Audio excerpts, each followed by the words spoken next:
હાલ આવી રહી છે મોટી ખબર. નેશનલ ક્રશ રશ્મિકા મંદાના સાથે ફિલ્મના શૂટિંગ દરમિયાન અકસ્માત થયો છે.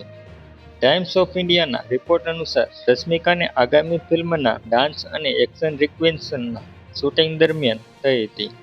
જોકે રશ્મિકા કે તેની ટીમ તરફથી આ અંગે કોઈ સત્તાવાર નિવેદન બહાર પાડવામાં આવ્યું નથી. ઈજાના કારણે રશ્મિકાનું શૂટિંગ શેડ્યુલ રોકી દેવામાં આવ્યું છે.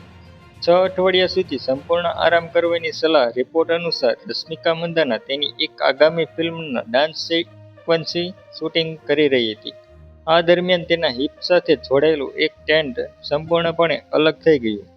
ડોક્ટરોના મતે આ પ્રકારની ઈજા સામાન્ય રીતે પ્રોફેશનલ એથ્લેટ્સમાં જોવા મળે છે. મેડિકલ તપાસ બાદ તેને 6 અઠવાડિયા સુધી સંપૂર્ણપણે આરામ કરવા અને પછી જણાવેલા રિહેબિલિટેશન પ્રોગ્રામ શરૂ કરવાની સલાહ આપવામાં આવી છે.